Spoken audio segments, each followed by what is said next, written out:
네, 정대기 변호사입니다. 두 번째 사례입니다. 직접 상담했던 사례고요. 매수인이 직접 저한테 메일을 보내서 상담 요청을 했던 그 내용을 그대로 일단 읽어드리겠습니다. 안녕하세요. 매수인인 저는 6월 1일 어떤 공인중개사 사무소의 중개로 매도인의 집을 매수하기로 하고 매매대금 5억 원 중 가계약금 1,500만 원을 매도인 계좌로 입금했습니다. 입금한 순간에 중개사로부터 이런 문자가 왔어요. 땡땡 부동산입니다. 땡땡시 땡땡동 어떤 아파트 100몇 동 몇 호에 대한 매매대금 5억 원에 대해서 거래가 완료되었습니다.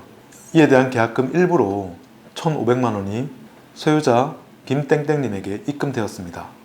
이는 계약법 5조 (괄호치고) 계약 해제에 따른 것입니다. 본 계약서는 추후에 협의하여 연락드리겠습니다. 이런 문자가 왔습니다. 또한 6월 6일 토요일 11시에 매매대금 5억 원의 10% 계약금 10%인 5천만 원 중 잔액 3,500만 원을 추가 지급과 함께 계약서를 쓰기로 공인중개사와 구두 합의를 했습니다. 그런데 6월 4일 목요일 날 매도인이 매도하는 게 좀 후회가 된다, 좀 결정이 흔들린다는 공인중개사 말을 들었습니다. 그런 말을 듣고 매수인은 우리도 지금 집을 구해야 되니 해제를 할 거면 빨리 결정해 달라, 이렇게 통보를 했습니다. 당일 저녁 매도인은 공인중개사를 통해서 매도를 하겠다 이렇게 확정하고 6월 6일 토요일 11시에 계약서를 쓰기로 약속했습니다. 그 약속을 믿고 매수인은 지방에서 서울로 오는 기차표를 예매를 했죠.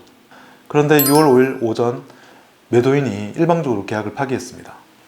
계약을 해지하겠다고 통보를 했고요. 매수인은 일방적 매도인의 계약 파기로 인해서 시간적, 경제적, 정신적 막대한 손실을 입게 되었죠. 그렇게 굉장히 울분을 토로를 했고, 지급됐던 가계약금 1,500만 원 및 이에 대한 정신적 손해 600만 원 입금해라, 이렇게 요청을 했죠. 그래서 지금 매수인은 저한테 요청을 한 게, 내가 배액 배상을 다 받으려면 어떻게 해야 되느냐, 이렇게 이제 일단은 문의를 왔습니다. 질문에 대해서 답변 드리겠습니다. 위 사안에서 보면 가계약금 1,500만 원이 입금된 후에 매도인이 계약을 해지한다고 통보한 사례입니다. 그런데 1,500만 원 입금된 이후에 중개사가 보낸 문자를 보면 이는 계약법 제5조 (괄호치고) 계약 해제에 따릅니다 라고 되어 있습니다. 아마도 표준매매계약서 제5조 해약금 약정을 말하는 것으로 보이거든요.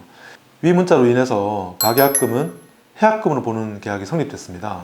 그래서 매도인이 계약을 해지하려면 받은 돈 1,500만 원의 2배를 상환하면 계약이 해제되죠. 사례를 보면 가계약금의 2배가 아니라 600만 원만 입금했어요. 하지만 600만 원이 아니고 1,500만 원을 입금해야 되는 사람입니다. 그래서 이 사안에서는 아직까지는 계약 해제가 안 됐습니다. 그래서 나머지 금액을 전부 입금해야지만, 그러니까 총 3천만 원을 입금해야지만 계약이 해제됩니다. 물론 이 사안에서 이는 계약 해제 제5조에 따릅니다, 이런 식의 문자가 있었잖아요.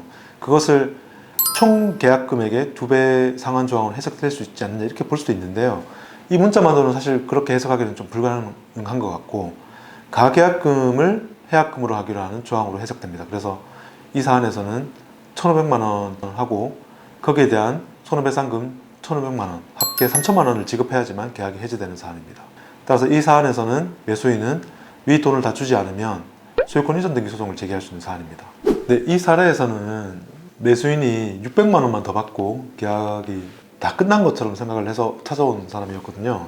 근데 제가 이렇게 설명드렸듯이 600만 원이 아니고 추가로 돈을 더 받을 수 있다, 그러니까 900만 원을 더 받을 수 있다, 이렇게 설명을 드렸고, 저와 이렇게 협의를 한 다음에 일단 내용 증명도 보내고 상대방한테 이제 추가 900만 원을 더 보내지 않으면 우리가 소유권 이전 등기 소송을 제기를 하겠다, 이렇게 통보를 했더니 마지막에 상대방 측에서 이제 900만 원을 더 입금하고 종결된 사안입니다. 그래서 이분께서는 어떻게 보면 가만히 있었으면 못 받을 법한 돈을 받게 된 거죠.